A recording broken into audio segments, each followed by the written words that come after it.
Senate will come to order.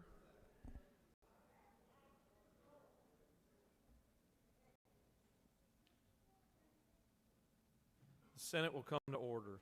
We'll pick up our business where we left off at for points of personal privilege. Are there any additional points of personal privilege? Chair would like to recognize the senator from the 29th for a point of personal privilege.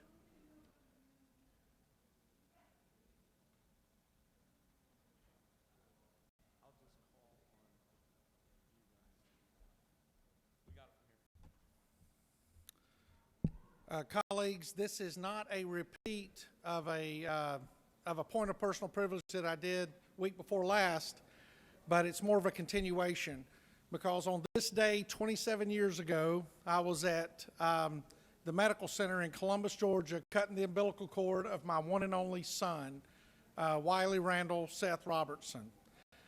He is a young man that has inspired me to be a better man and a better father.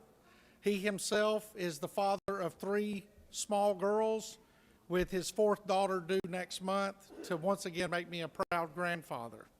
My son is a man of faith. He's a man of character, and he gets up every morning and works hard to take care of his wife and children as they take care of him. So it's extremely important to me today to recognize the most incredible gift that God could ever give to a type A personality as myself than a good, strong, honest son. So to my son, Seth, happy 27th birthday. God bless you. I love you, son. Thank you, Mr. President. I yield the well. Great words, Senator. Great words. The senator from the 3rd has asked for us to read a proclamation for some great guests back home, so we'll recognize you for a point of personal privilege, and then the secretary will read the proclamation.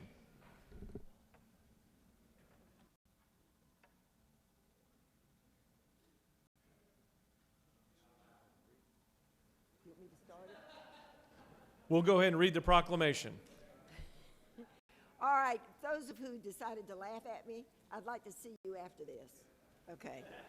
I will start it and then you can wrap it up, okay? Whereas the state of Georgia, a proclamation, Okefenokee Swamp Day. Whereas the state of Georgia is blessed with the unrivaled beauty of the Okefenokee Swamp, the largest blackwater swamp in North America, and whereas the Okefenokee Swamp is recognized as one of Georgia's, one of Georgia's 7 natural wonders, and a natural area are unique not only for the state of Georgia, but also the United States of America and the world. The Okefenokee National Wildfire Refuge is being considered for nomination as a UNESCO. Whereas the Okefenokee Swamp spans 433,000 acres, with 93,000 of it protected as the National Okefenokee National Wildlife Refuge, including 353 acres designated as a National Wilderness Area by Congress with the intent that it could remain developed and unimpaired for future generations. Georgia's Stephen C. Foster State Park lies ahead the Okefenokee National Wildlife Refuge and is designated as an international dark sky park, and the Okefenokee Swamp hosts more than 650,000 visitors by Americans and international tourists to Georgia as an annual basis, generating upwards of $64.7 million annually for the economy of Clinch, Ware, and Charlton County in Georgia, and Brantley County in Florida, creating some 750 swamp tourism-related jobs. And the Okefenokee Wilderness Canoe Travel is part of the Natural Water Trails system and is visited repeatedly by anglers and tourists seeking a true wildlife experience. The Okefenokee Swamp has inspired countless Georgia naturalists, artists, writers, and gave us our own, very own, opossum pogo possum. Therefore, I, Governor Kemp, do hereby proclaim February 8th as Okefenokee Swamp Day in Georgia. Great job, Senator. Chair recognizes the senator from the 18th for a point of personal privilege.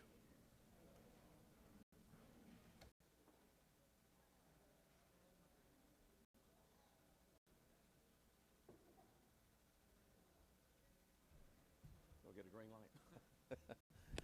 Thank you, Mr. President. Good afternoon, colleagues.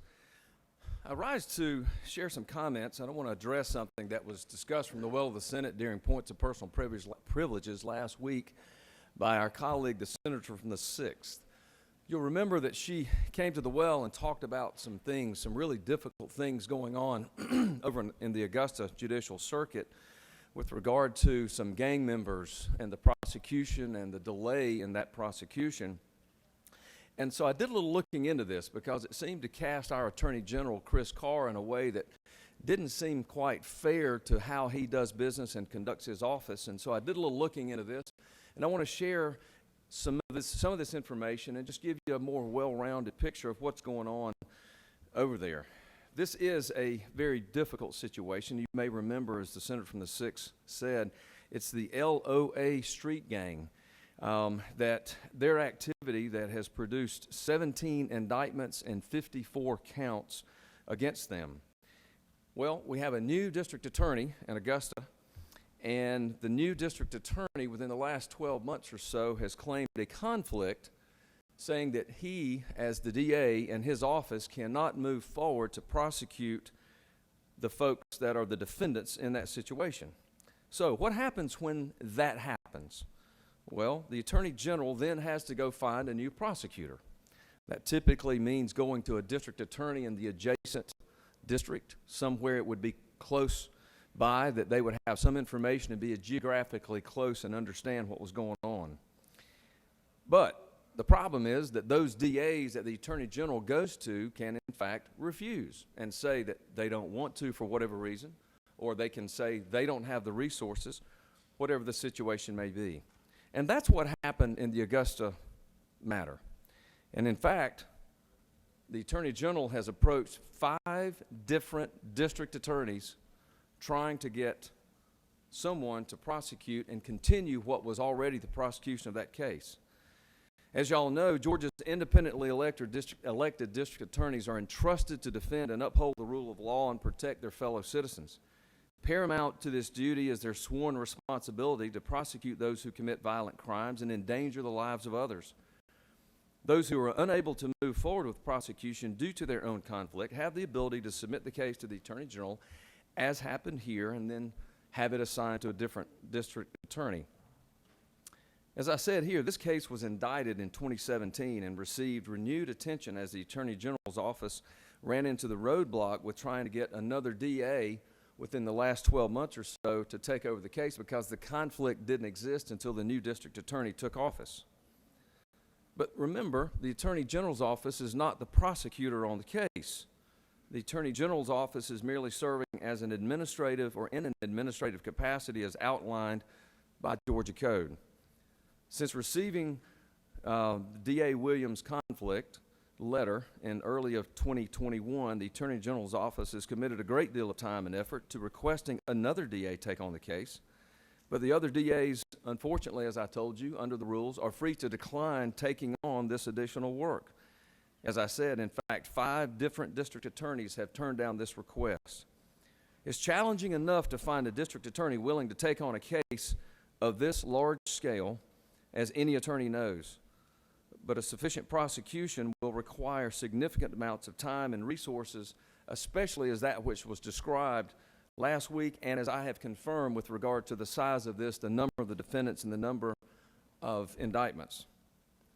The Attorney General has in times past taken on the cases themselves to ensure that justice is served, but only when the case falls within their jurisdiction. For this conflict, the Attorney General's office is unable to handle the prosecution due to the limited staff, resources, and expertise, but most importantly, they currently do not have the authority to prosecute gang crimes. But the challenge in appointing another district attorney is further compounded by the fact that along with a 17-member, 54-charge gang indictment, the Augusta DA has submitted to Attorney General Carr's office more than 80 conflict cases spanning 800 pages. So you may wonder, how does that number compare to other years? What do attorney generals in other years have to deal with? Well, so I thought I'd take a look at that number. And in fact, in case you're wondering, in the year 2020, there were 178 conflict cases sent up to the Attorney General to get a different district attorney to handle it. In 2021, 486. It is a substantially larger workload on the Attorney General's office, and further complicated by the fact that he doesn't have, in fact, concurrent jurisdiction over this. The last thing I'll say, Mr. President, is thankfully, Attorney General Chris Carr is trying to do something about this. He has requested, and the House has passed House Bill 1134. I think it's passed out. It's been filed, which in fact would give the Attorney General's office concurrent authority to prosecute criminal gang activity. So I just wanted to round out the story and give y'all sort of the rest of the story, as the commentator used to say, of what's going on in Augusta, that in fact Attorney General Carr has been trying to get this matter reassigned, has been trying to get it prosecuted, and quite frankly, the complications and the conflict that initially created the situation was of course not of his own doing and nobody's fault. But I look forward to this House bill coming over so that our Attorney General Chris Carr, at his request, can take on additional responsibilities in trying to stop gang activity in Georgia. And with that, I appreciate your attention, and Mr. President, I yield the well. Chair recognizes the senator from the 31st. Senator, it was a point of personal privilege. You don't field questions during the points of personal privilege. Chair recognizes the senator from the 31st for a point of personal privilege.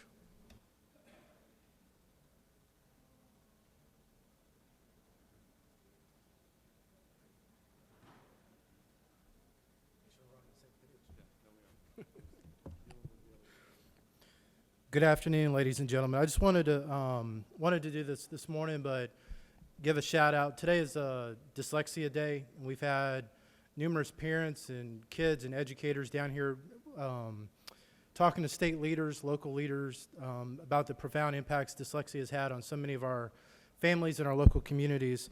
I wanted to share just a couple of quick facts about dyslexia, in case you're not familiar with dyslexia. But dyslexia is a specific learning disability that is neurological in origin.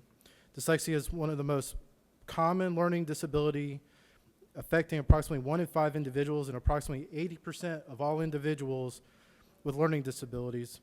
And the condition is often unexpected because it affects those with high level of intelligence, but read at a very much lower level. And I know many of my friends and neighbors and local community, this has been a discussion of topic. And, you know, what are we doing around future investments, and what are we doing to support our families and our local communities? So I just want to give those advocates, those parents, those kids who have been down here all day a shout out from the Georgia Senate, and we'll look forward to continue working with you. Thank you, Mr. President. I want to take a quick second to recognize some special guests with us here today from back home in Forsyth County. We've got the Denmark High School FFA Club that's up here. If y'all would stand up for a minute, and I'd love to give you a Senate welcome.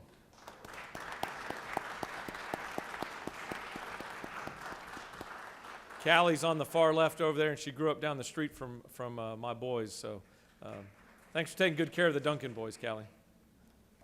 All right, we'd like to recognize the senator for what purpose does the senator from the 26th rise? He's not here, he waves. For what purpose does the senator from the 13th rise? Mr. President, will you please excuse the senator from the 20th for business outside the Capitol? The 20 what? 20th. 20th. Yes, Without sir. objection, the senator from the 20th is excused. The chair recognizes the senator from the 42nd for a point of personal privilege.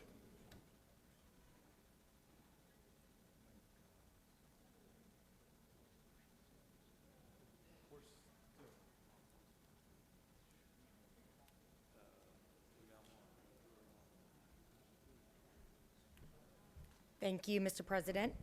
As the senator from the 31st said, today is Dyslexia Day at the Capitol, and I want to personally welcome the parents and students of Decoding Dyslexia Georgia. Decoding Dyslexia is a network of parent-led grassroots movements concerned with the limited access to educational interventions for dyslexia within Georgia's public schools. Decoding Dyslexia Georgia aims to raise dyslexia awareness, empower families to support their children, and inform policymakers on best practices to identify, remediate, and support students with dyslexia. Studies have shown that 1 in 5 people, 20%, struggle with reading despite having average to superior intelligence, which means that in every classroom in Georgia, there are up to 20% of children who need help with reading, writing, and/or spelling. Prior to the pandemic, only 32% of Georgia's students were reading proficiently by 7th grade. That's a literacy crisis for us. Children of color are disproportionately impacted by Georgia's abysmal literacy rates. Through advocacy efforts like Decoding Dyslexia and legislative proposals, we hope to see better training and intervention, as well as more funding to address dyslexia in our schools. I was very pleased that in last year's budget, money was first appropriated to deal with the dyslexia bill that the former senator from the 9th passed a few years ago, and we need to see continued investment in this. No child should feel isolated or different due to a learning disability. We are glad to welcome kids with dyslexia and their parents and advocates to the Capitol today. Thank you for joining me in welcoming Decoding Dyslexia for Dyslexia Day 2022. Thank you, Mr. President. I yield the well. Chair recognizes the senator from the 6th for a point of personal privilege.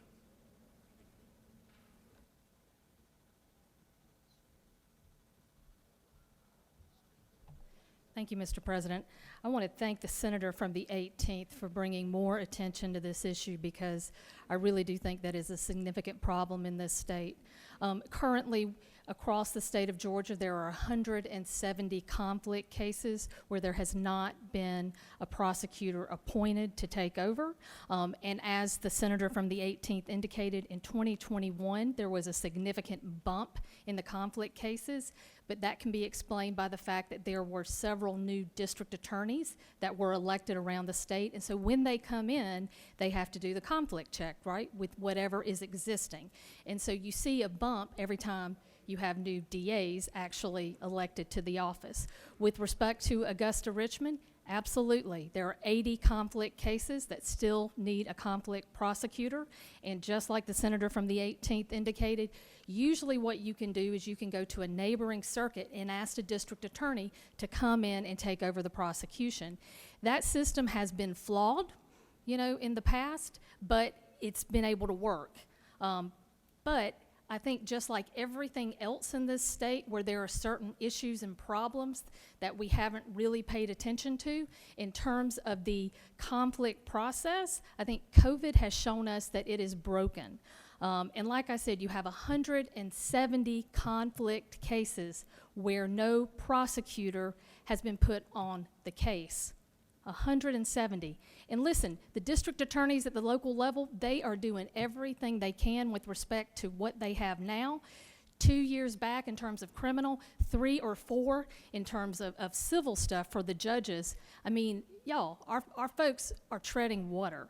And so with respect to that, I think we absolutely need to look at this process. I think it needs to be fixed. If the Attorney General cannot take on these cases, and I would disagree with the senator from the 18th, the AG actually does have the ability to come in and prosecute even these gang cases if the local district attorney has basically turned the case over to him, which these cases have been turned over.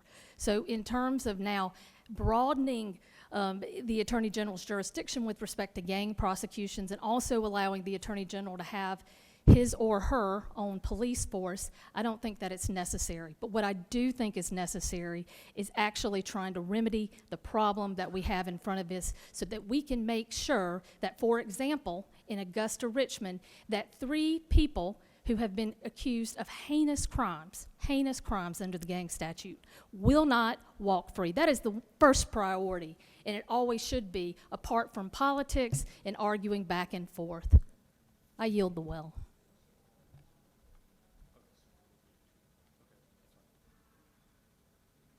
All right, we're going to move along here at the ripe time of 1:21. You have a consent calendar of privilege resolutions before you. Does any senator wish to remove a resolution from the consent calendar?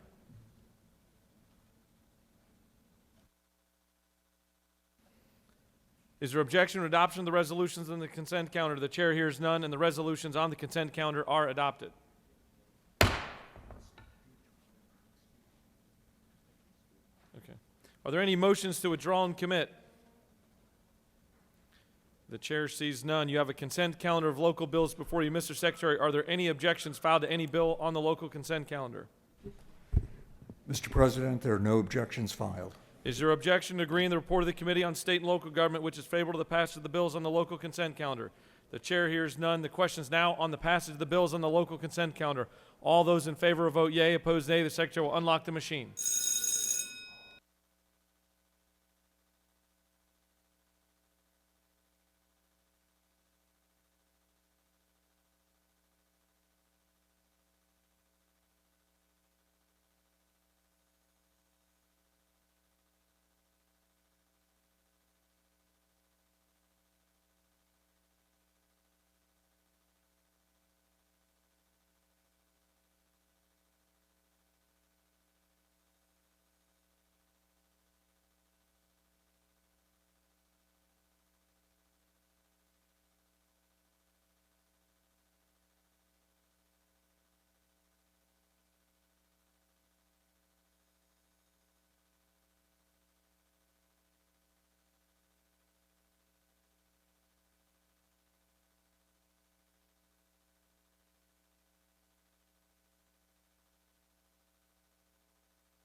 On the passage of the bills on the local consent calendar, the yeas are 47, the nays are 0.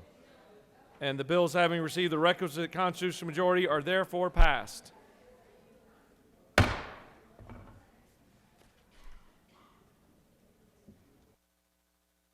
All right, you've got a supplemental local consent calendar before you with a single bill on it. Mr. Secretary, have any objections been filed to the bill which appears on the supplemental consent calendar? Mr. President, an objection has been filed by Senator Albers of the 56th, Kirkpatrick 32nd, and Beach of the 21st. For what purpose does the majority whip rise? Thank you, Mr. President. I'll ask for unanimous consent to excuse the senators from the 27th and the 37th and the 29th.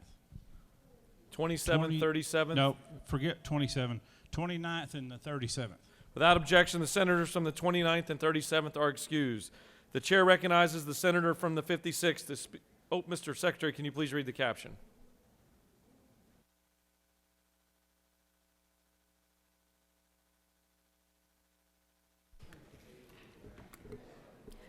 Senate Bill Number 437, a bill by Senator Albers of the 56 and others, a bill to be entitled an act to amend an act creating the Board of Commissioners of Fulton County and for other purposes. The Senate Committee on State and Local Governmental Operations recommends that this bill do pass. Respectfully submitted, Senator Anderson of the 24th District Chairman. This is a floor substitute offered by Albers of the 56, down to Commissioner Districts. This is a floor substitute offered by Senator from the 56. A floor substitute from the Senator from the 56th.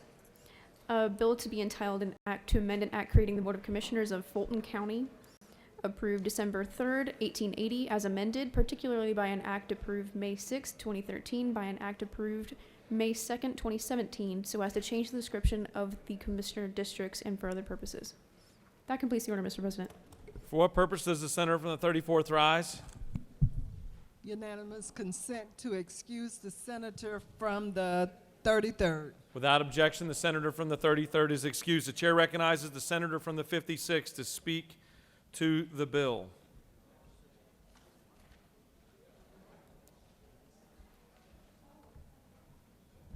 Thank you, Mr. President.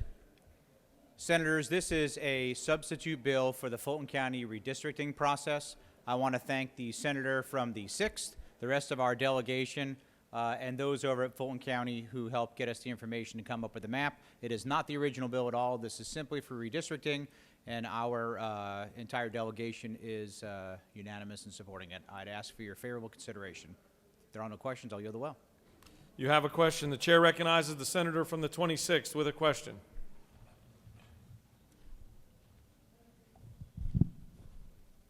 Thank you, Mr. President. Will it sell the year? My friend. This bill that you're talking about is reapportionment and drawing lines. That is correct. You have the blessing of the entire Fulton delegation? Yes, sir. I think if you'll turn to your left, you will see that we're all in line.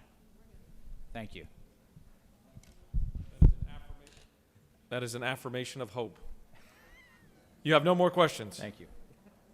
Does any other senator wish to speak for or against Senate Bill 437 or the floor substitute offered by the senator from the 56th? The chair sees none. All right, first we'll take up the substitute offered by the senator from the 56th. Is there objection to the substitute offered by the senator from the 56th? The chair hears none, and the substitute offered by the senator is adopted. I'd now like to recognize the senator from the 56th for a motion. Thank you, Mr. President. I'd ask unanimous consent that Senate Rule 7-1.6 be suspended to allow for immediate final consideration of Senate Bill 437.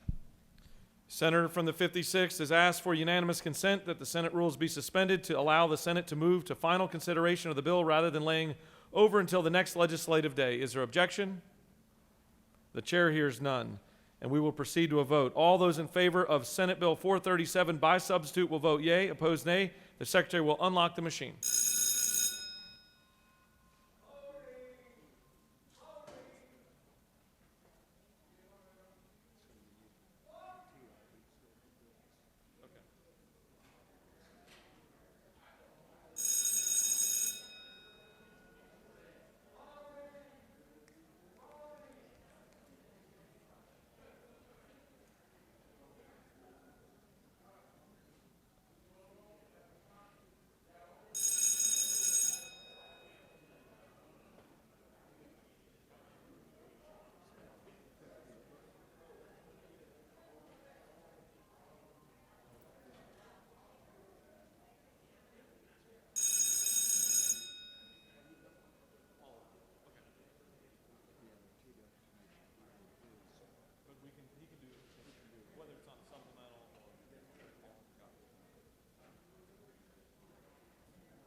On the passage of the bill, the yeas are 54, the nays are 0, and Senate Bill 437, having received the requisite constitutional majority, is therefore passed by substitute. Chair recognizes the senator from the 56 for a motion. Thank you, Mr. President. I move the Senate immediately transmit Senate Bill 437 and all the other local consent calendar bills to the House. Senator from the 56 has asked that all local bills be immediately transmitted to the House. Is there objection? The chair hears none, and all of today's local bills have been immediately transmitted.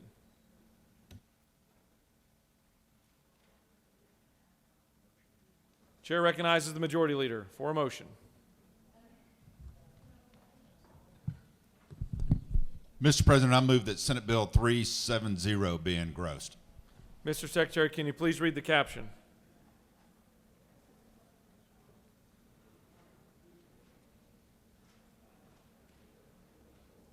Might as well do the whole.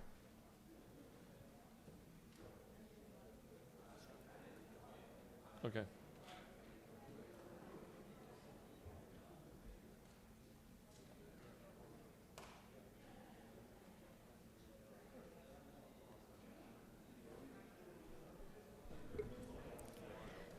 Senate Bill number 370, a bill by Senators Cowser of the 46 and others.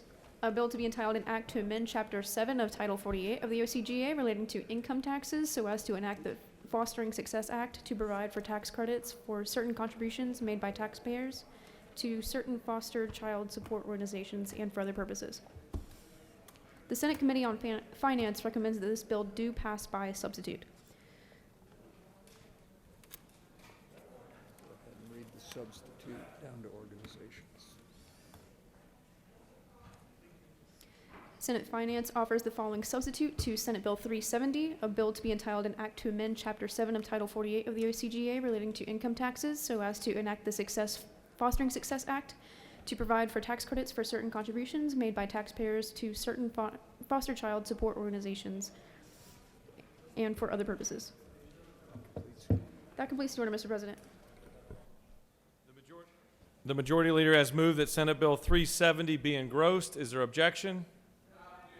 There is objection. Would the Majority Leader waves? Would you like to speak to your objection?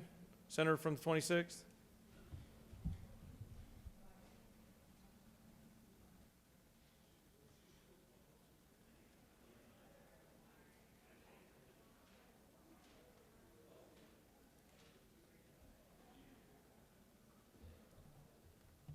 Thank you, Mr. President. The only reason I am objecting, you didn't put a cost to it. Ladies and gentlemen, let me say this to you. You keep giving tax credits. What you going to replace the general fund with? Give me a number.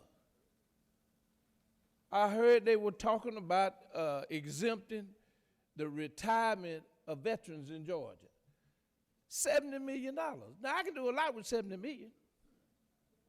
So give us a figure. That's going to come up here carte blanche and talk about a credit and not give us the opportunity to know how much it's going to cost us.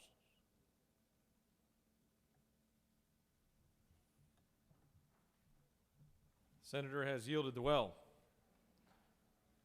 All those in favor of engrossing Senate Bill 370, vote yea. Opposed, nay. The Secretary will unlock the machine.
On the motion, the yeas are 32, the nays are 22, and Senate Bill 370 is engrossed. We're now going to move on to the rules calendar.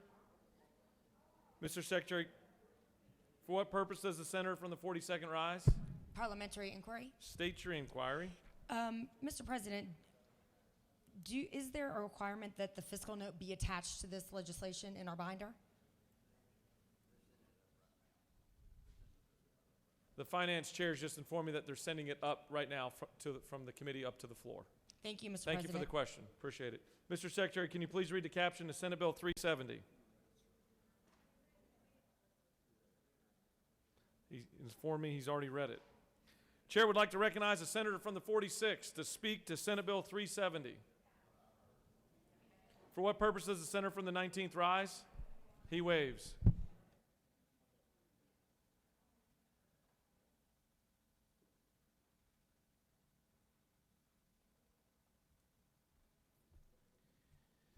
Thank you, Mr. President. Ladies and gentlemen of the Senate, pleasure to be with you today to present this bill, the Fostering Success Act. Some of you may already be wondering, why am I carrying a tax credit bill? I have for many years developed a reputation for voting against any special interest tax credits. And I don't like to see us favor one industry over another or pick winners and losers in the economic system, and I'd love to see us reduce everybody's tax rates, and I think we could do that better if we don't give out credits left and right. So the Lieutenant Governor's staff was a little bit timid when they called me and asked if I might consider carrying this bill, but I gladly volunteered to carry this bill, because this tax credit is taking public funds and using them for public purposes. And they are great, vital purposes here to protect our aging out foster kids, to help them make it in the world. I'm inspired by 2 or 3 different individuals that gave me an interest in foster care. I'm amazed by the foster parents out there and what a wonderful job they do so selflessly, helping raise children that no longer have their parents with them. One is Lieutenant Governor. He and I have been in the Legislative Prayer Fellowship together for many, many years now, and I've seen his heart and his interest in these children and really the less fortunate throughout society. And when I knew this was important to him, I asked him to explain it to me, which he did in great detail. And I saw that passion, and I wanted to help him accomplish this goal. The next is Mr. Rick Jackson, many of you may have heard of, from Cumming, Georgia, Jackson Healthcare, very well-to-do gentleman that had one of the roughest childhoods you'll ever hear about. His daddy left before he was a year old. He went through a series of 7 different stepfathers, many very abusive. By the time he was age 13, he entered the foster care system, bounced from several homes, ended up making it in the world, thanks to many of those families that were willing to take him in and care for him and nurture him through those teenage years. Mr. Jackson's called me a number of times as we were developing this bill and given his suggestions and his ideas, and they've been invaluable to somebody that came through the foster care system and thrived afterwards. The last are a couple that were my next door neighbors for about 3 years here recently, Erin and Lindsay Cavan. Some of you may know Lindsay, she's Coach Ray Goff's daughter. They had 3 children of their own and a revolving door of teenage foster kids coming through their home, and we were right next door. And to see their nurturing of these children that were not their own through their roughest teen years was just downright inspiring to see how valuable these foster homes are. So this bill is not for special interest. It's for public interest. When we look at the purpose of government, we have several basic functions that are really best provided to us as a group. Healthcare, education, public safety, transportation, those are all areas that take massive investment, group participation, and we need the pooled resources of our taxpayers for government to step in those areas. Government also has an obligation to provide for those who are unable to take care of themselves, the elderly, the disabled, and children. The foster care system takes care of children who don't otherwise have a parent to raise them. Either their parents are deceased, in jail, addicted, unable to care for their children. And it takes care of kids up until they're age 18. At that point, the child can enter into an agreement with DFACS to continue in the system. Sometimes they're lucky enough to have been adopted and get out of the system, or else they're just out. And we call that aging out kids, because once they're an adult, there's no longer a foster care home provided for them. But fortunately, Georgia, through the good works of a number of foster child support organizations, help these children. And I call them children even though they're 18. Any of you that have kids realize a child isn't grown at 18 and is not really able to make it in the world, not in a successful manner, without family support. And these kids have none once they leave the foster care system. But thank goodness, these foster child support organizations give them services to help them with their education. We passed a bill last year to help the Technical College System of Georgia provide education to these children that are aged out foster kids. I think the Board of Regents is working on a similar program now for the university system. These organizations provide a variety of services to kids that are aging out of foster care, and we consider children that are 16 to 18 that are preparing to leave their foster care as an aging out child, as well as those once they hit 18 up until they're 21 years old. What we're trying to focus on is getting them an education so that they can be self-sufficient in the world and provide for themselves and their families. because without that in gainful employment, they flounder. They have a very rough go of it. And what we have found, there are statistics that will just make you want to cry.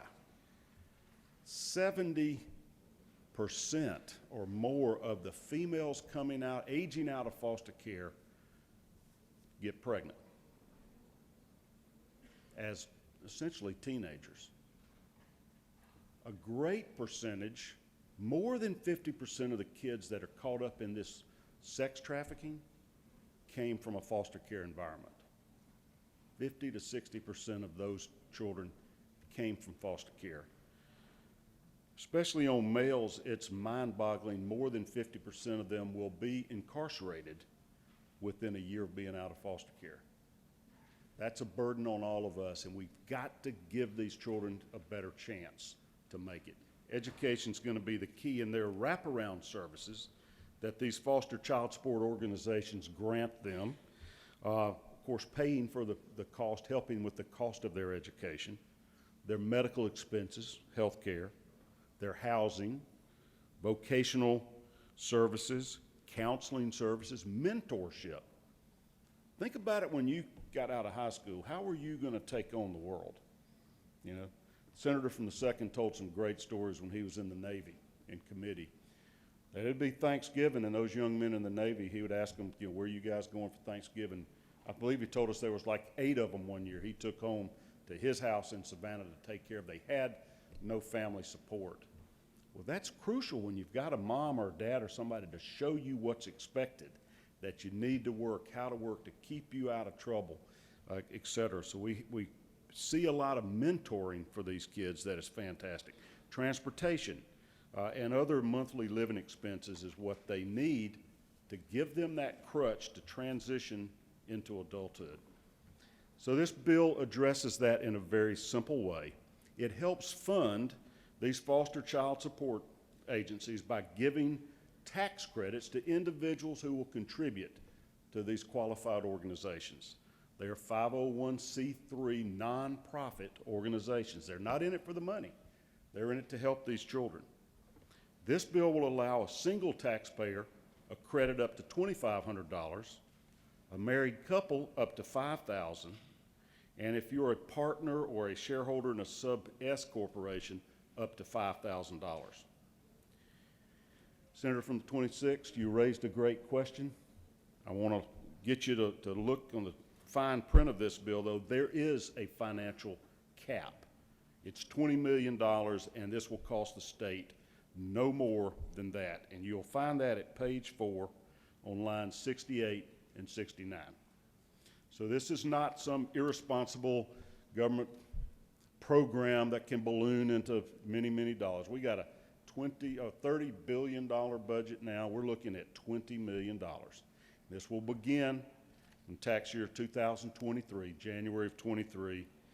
The organizations are required to apply to be qualified by DFACS, and there are a few other really important terms I wanted you to know to give you comfort that this is the right thing for us to do.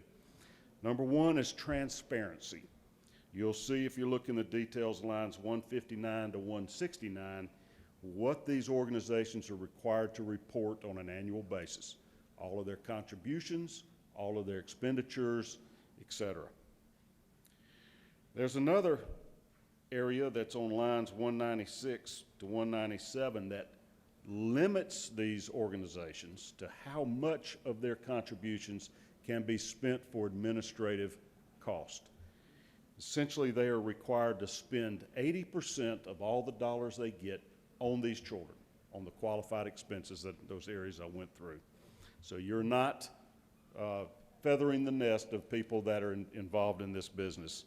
And finally, at lines 184 and 186, an individual donor cannot handpick the child that they want the money, the benefits to go to.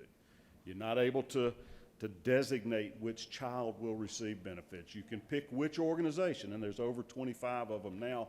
Hopefully there'll be many more of them once this funding stream comes into play. But you can give to the organization, but they decide what children to give to. I'm very proud to be able to bring this and I hope that we have unanimous support here today, just as we did in the Finance Committee. I'm happy to answer any questions that any of you may have or concerns about the legislation. Chair recognizes the senator from the 26th to your right with a question.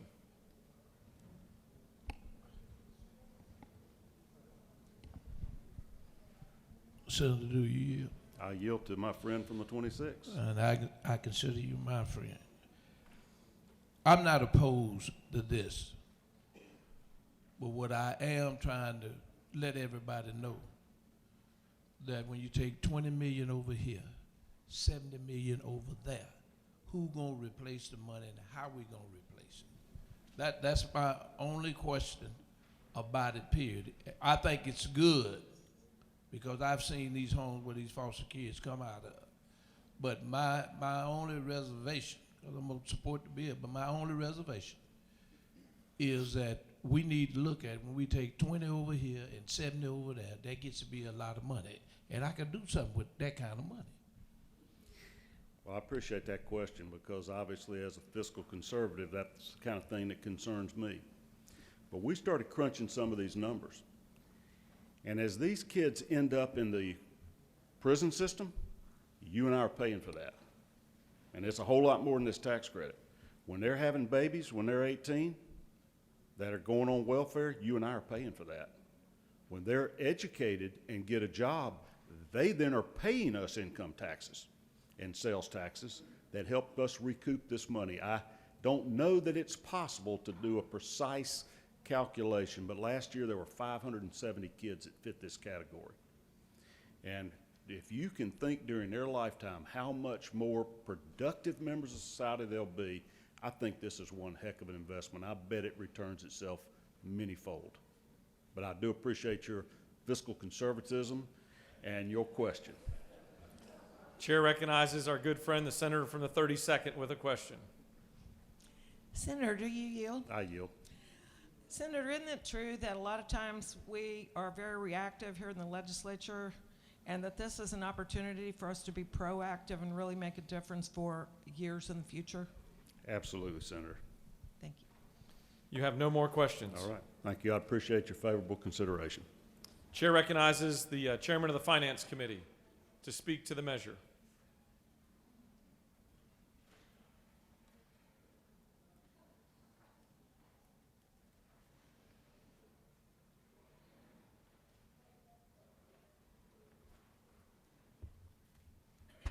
Thank you, Mr. President. First off, I do want to apologize that this fiscal note wasn't attached. It should have been with the bill, and apparently it wasn't. You know, our president, when he came to the Finance Committee, he said, "You're a whole lot nicer now in the committee than when I came over as a House member. You didn't seem to like tax credits too much." We are nicer, I'm sure, but we also require a fiscal note, and it was required on this from everyone, of course. And this bill, I want to refer back to another bill that a House member did that was also supported by our president here and many of us, that increased the credit for adopting foster children. We knew that there was a problem there, and we raised it from $2,000 to $6,000, and that's over several years. I believe the family gets it. Now, anybody that thinks the state can take care of one of these children for $6,000, I don't know the exact number, but I don't think it's 6,000. I'm sure it's considerably more than that. So that passed, and we have a habit here of not going back and looking at things and saying, did this make any sense or not? Did we do anything? And, you know, we've pushed on the Finance Committee to go back and study some of these things. I went back, this hasn't been an official study, but I went and looked back, because it's a big problem in our state. We had over 14,000 children in foster care. Now, I'm sure some more got added, some more aged off. You think it'd stay the same, go up a little bit with the population. But then I looked, and we were under 11,000. So that's 3,000 children that now have permanent homes. You know, I'm the finance chair. Money I look at, and I look at it and I can say this credit that we did to 6,000 makes a lot of sense. It saved the state money, but we also had 3,000 children plus that are in permanent homes that won't be 18 and needing the help from this bill. This bill will help children that age out that have nobody. This is an important time for them. They need their technical college education, a little bit of mentoring, no parents at all. They weren't adopted. It will save the state money, in my opinion. As the senator spoke, we don't have the data on that yet, but I have no doubt this will save the state money. You see the fiscal note on there. I think everybody's got it on their desk. There's no cost in 22. The state auditor and Office of Planning and Budget have signed off about a $13.5 million cost in 24. They think it'll be just about maxed out along 26, 27 at the $19.9 million, $20 million. I think it's money well spent. And the question is, where do we get the money from? The state revenue, as you saw this month, was up again, many months in a row, 15%. It's not dividing the pipe, it's making the pie bigger. We've done stuff from marketplace facilitator to data analytics that the Department of Revenue is getting those that weren't paying their taxes, to bringing in a record number of businesses into Georgia, continuing to be the #1 state to do business. All those are accumulating to make the revenue grow that lets us do some things that we would like to do. And that's where the money comes from. It's a balanced approach. There's things we're gonna do in a lot of areas this year that we couldn't do in the past. You'll still see them coming to us, and it's nice to be able to do the things that we want to do to help the people in the state of Georgia improve their lives. This bill will help the people in the state of Georgia. It will help the least of these, the vulnerable that need that help at age 18. If there's no questions, I yield the well. You have no more questions. Does any other senator wish to speak for or against the measure? The chair sees none. The question is on the adoption of the committee substitute. Is there objection to adoption of the committee substitute? The chair hears none, and the committee substitute is adopted. Is there objection to agreeing to the report of the committee which is favorable to the passage of the bill?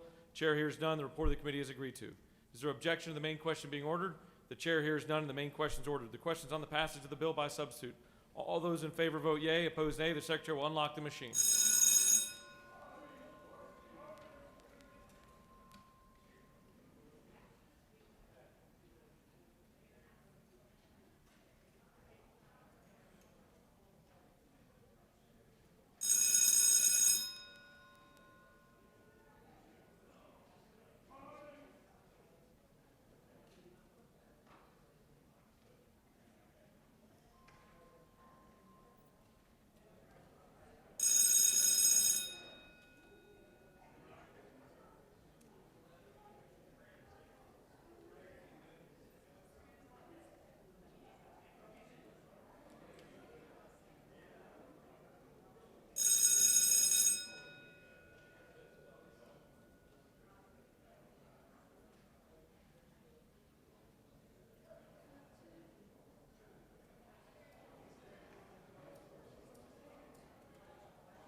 On the passage of the bill, the yeas are 55, the nays are 0. This bill, having received the requisite constitutional majority, is therefore passed by substitute. I want to take a moment to thank the senator from the 46th and others, as we've gotten an important message, a unanimous message to the hundreds of foster kids that age out each and every year that we support them. And we hope to see a positive outcome over in the House. Thank you so much. Chair recognizes the majority leader for a motion. Mr. President, I move that the Senate stand adjourned until 10 a.m. on February the 10th,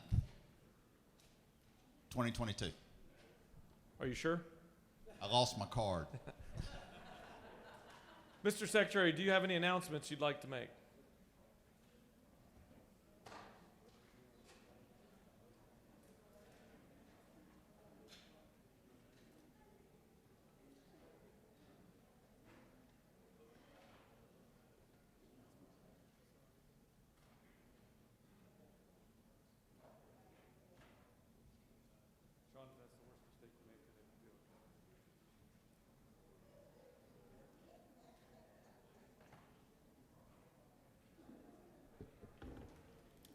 The Rules Committee will meet upon adjournment today in 4:50. The Health and Human Services Committee has been rescheduled to Wednesday, February 9th at 10 o'clock. in 4:50. The Public Safety Committee has been canceled, and the Regulated Industries and Utilities Committee will meet in 4:50 at 3 p.m. today, and the Judiciary Committee will meet in 3:07 at 4 p.m. today in the CLOB. That completes the order, Mr. President. Chair recognizes the Appropriations Chair for an announcement. Thank you, Mr. President. Members of the Senate, our colleagues across the hall, the House, have been working diligently on the amended budget, and we expect that they will be moving it out likely the end of this week, the beginning of next week. So we're going to go ahead and tee up for our meetings. They're aware of this. We've coordinated it with them, so it's not a surprise to them. Just want to give you a rough schedule if you're a member of the Appropriations Committee for when your committees will meet. We expect the Public Safety Subcommittee to meet at 7 a.m. on Monday. The Community Health Subcommittee to meet at 7 a.m. on Monday, the Higher Ed and Education Subcommittee to meet at 8 a.m. on Monday, the Economic Development Subcommittee to meet at 1 p.m. on Monday, the Government Operations Committee to meet at 1 p.m. on Monday, and the Judicial Subcommittee to meet at 5 p.m. on Monday. Tuesday morning, we'll start again with Senator Watson and Human Development at 8 a.m., Senator Walker at 8 a.m., and Transportation at 5 p.m. If you have any questions about that, feel free to grab me. Again, I appreciate the subcommittee chairs and the committee members for being so free with their time to make this happen quickly as we work to move through the amended budget. Thank you, Mr. President. I yield the well. Your time has expired, Senator. Just kidding. Does any of the senator wish to make an announcement? The chair sees none. The majority leader has moved that the Senate stand adjourned until 10 a.m. Thursday, February 10th, 2022. Is there objection? Or all those in favor signify by saying aye. Opposed, no. We can stay open if you want. The ayes have it, and the Senate stands adjourned.